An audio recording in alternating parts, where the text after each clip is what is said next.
Saudi अरब की foreign ministry ने UAE पर अफसोस का इजहार किया है कि उसने यमन की सदर्न इंटरिम काउंसिल की फौज पर दबाव डालकर उन्हें सऊदी अरब की सदर्न बॉर्डर पर हजरमौत और अलमहरा में फौजी कार्रवाइयां करने पर मजबूर किया, जो सऊदी अरब की नेशनल सिक्योरिटी और यमन के इलाके में सिक्योरिटी और स्टेबिलिटी के लिए संगीन खतरा है। सऊदी फॉरेन मिनिस्ट्री के मुताबिक यूएई की एक्टिविटीज निहायत खतरनाक हैं और यमन में कॉन्स्टिट्यूशनल हुकूमत के इत्तेहाद के बुनियादी उसूलों से मेल नहीं खाते हैं और नहीं ये यमन की सिक्योरिटी और स्टेबिलिटी को फायदा पहुंचा सकते हैं।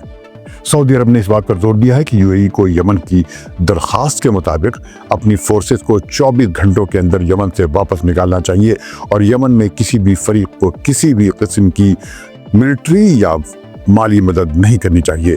सऊदी अरब इस तवक्को का इजहार करती है कि विजडम और भाईचारे, गुड नेबरली रिलेशंस के उसूल, जीसीसी के मेंबर मुल्कों के दरमियान करीबी ताल्लुकात और ब्रदर मुल्क यमन के मफाद को आगे रखा जाए। यह है सऊदी अरब से ताज़ा खबर। आपको बड़ी हैरत हुई होगी कि ऐसा लग रहा है सऊदी अरब और यूएई अब यमन में आमने सामने खड़े हैं। क्या हुआ कि ये दोनों मुल्क जो साथ साथ यमन में लड़ रहे थे अब एक दूसरे के सामने नजर आ रहे हैं। कभी कभी अलायंस इसलिए नहीं बनते कि सोच एक हो, बल्कि इसलिए बनते हैं कि दुश्मन कॉमन हो, और जब दुश्मन धुंधला जाता है तो अलायंस के अंदर छिपी दरारें खुद ब खुद बोलने लगती हैं। मिडिल ईस्ट में सऊदी अरब और यूएई का ताल्लुक भी कुछ ऐसा ही है। बज़ाहिर ये दोनों मुल्क एक ही कैंप में खड़े नजर आते हैं, एक ही तस्वीरों में मुस्कुराते हैं, एक ही स्टेटमेंट में अमन, स्टेबिलिटी और सिक्योरिटी के अल्फाज दोहराते हैं, मगर हकीकत में उनकी सोच, उनकी प्रायोरिटीज और उनके नक्शे एक जैसे नहीं। यही वो पॉइंट है जहां इस सीरीज की कहानी शुरू होती है, क्योंकि ये महज दो मुल्कों का इख्तिलाफ नहीं बल्कि दो अलग अलग ताकत के मॉडल्स का टकराव है। सऊदी अरब एक ऐसा मुल्क है जो अपनी ताकत को सरहदों, स्टेट स्ट्रक्चर्स और हिस्टोरिकल लीडरशिप के आइडिया से जोड़ कर देखता है। उसके लिए स्टेबिलिटी सबसे बड़ी चीज है, चाहे वो स्टेबिलिटी सुस्त हो, कॉम्प्लिकेटेड हो या महंगी पड़े। उसका कॉन्ट्रेरी यूएई एक कंपैरेटिवली नया मुल्क है जिसने ताकत को रफ्तार, नेटवर्क्स, बंदरगाहों, लॉजिस्टिक्स और फौरी असर रसूख के जरिए समझा। एक मुल्क पास्ट के सीक्वेंस को बचाना चाहता है, दूसरा फ्यूचर की पोजीशनिंग पर शर्त लगाता है।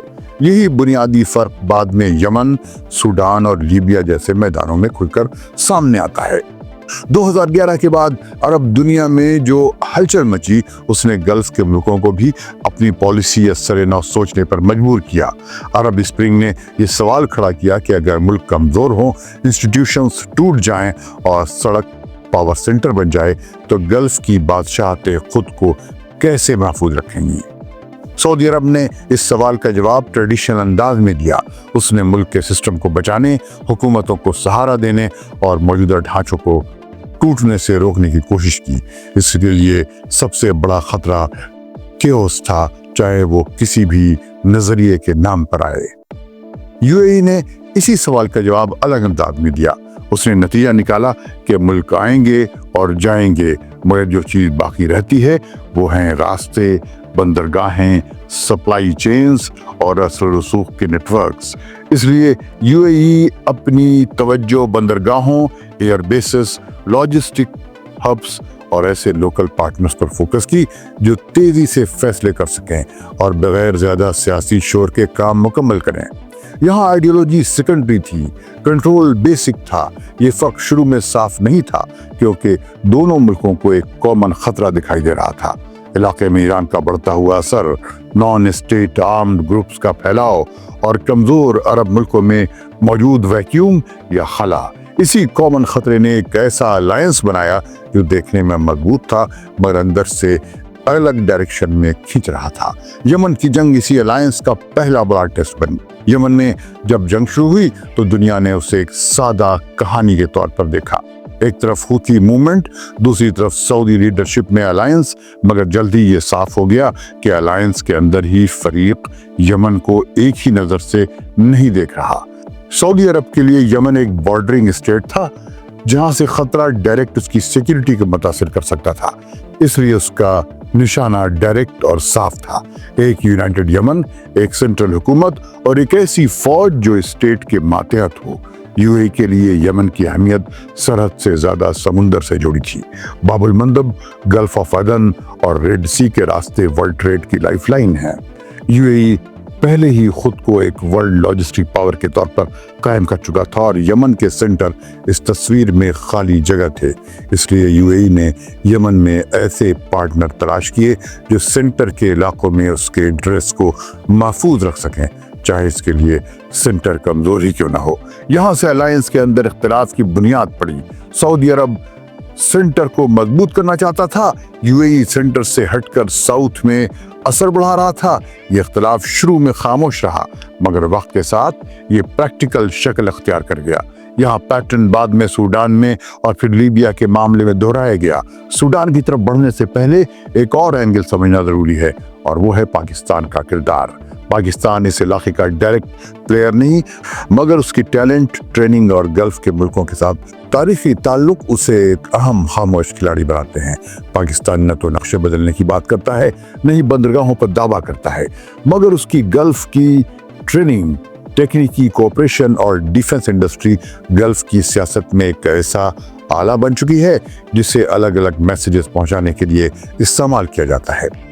पाकिस्तान की अहमियत इसलिए भी है कि वो एक ऐसा प्लेयर है जो मिलिट्री कोऑपरेशन को पॉलिटिकल कॉन्फ्लिक्ट से अलग रख सकता है।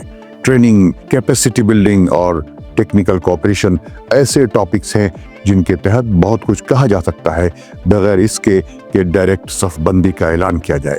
यही वजह है कि सऊदी अरब और यूएई दोनों मुख्तलिफ मौक़े पर पाकिस्तान के साथ मिलिट्री कोऑपरेशन को अपने अपने मकसद के लिए इस्तेमाल करते रहे हैं। यही एक्सिस यानी सऊदी अरब, यूएई और पाकिस्तान इस सीरीज का सेंट्रल फ्रेम है। ये तीनों एक दूसरे के मुखालिफ नहीं, मगर उनके इंटरेस्ट हमेशा यकसां और एक जैसे भी नहीं होते। सऊदी अरब स्टेबिलिटी चाहता है, यूएई कंट्रोल चाहता है और पाकिस्तान बैलेंस के साथ फायदा। जब ये तीनों यमन, सूडान और लीबिया जैसे कमजोर स्टेट स्ट्रक्चर्स में दाखिल होते हैं तो नतीजा एक कॉम्प्लिकेटेड जियोपॉलिटिकल खेल की सूरत में निकलता है। इस वीडियो का मकसद किसी पर इल्जाम लगाना नहीं, बल्कि ये समझाना है कि अलायंस कैसे काम करते हैं, कैसे टूटते नहीं बल्कि बदलते हैं। मिडिल ईस्ट में आज जो कुछ हो रहा है वो खुले टकराव से ज्यादा खामोश मुकाबला है। ये मुकाबला स्टेटमेंट्स में नहीं, रास्तों में है। ये जंग तोपों से कम और लॉजिस्टिक्स से ज्यादा लड़ी जा रही है। ये सियासत नारों से नहीं, नेटवर्क से चल रही है।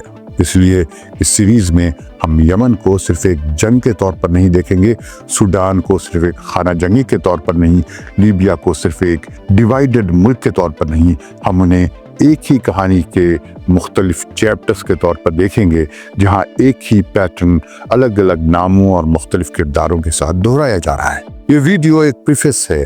अगली किस्त में हम यमन में दाखिल होंगे और दिखाएंगे कि एक ही जंग में दो मुख्तलिफ मंसूबे कैसे चल रहे थे। उसके बाद के एपिसोड में दूसरे मुल्कों में भी सऊदी अरब, यूएई फॉल्ट लाइंस का जायजा लेंगे और ये भी बताएंगे कि कहीं पाकिस्तान भी नजर आ रहा है। ऐसा क्यों? ये सऊदी अरब यूएई फॉल्ट लाइंस वीडियोस का सिलसिला है जो हम इसलिए शुरू कर रहे हैं कि जायजा लें कि गल्फ के दो पड़ोसी मुल्क जो हर जगह साथ साथ नजर आते थे, अब कहां कहां एक दूसरे के सामने खड़े हैं। दोनों ने एक दूसरे पर तलवारें भी खींच रखी हैं। ये कहानी अभी शुरू हुई है, क्योंकि असल सवाल ये नहीं कि कौन सही है और कौन गलत, बल्कि ये है कि जब ताकत की तारीफ बदल जाए तो मुल्क खुद को कैसे ढालते हैं। और मिडिल ईस्ट आज इसी तब्दीली के दौर से गुजर रहा है। इंतजार कीजिए इस सिलसिले के दूसरे वीडियोस का और कमेंट में बताएं कि आप इस बारे में क्या सोचते हैं। रेडियो देश के देखने वालों को फैज़ुल हक का सलाम।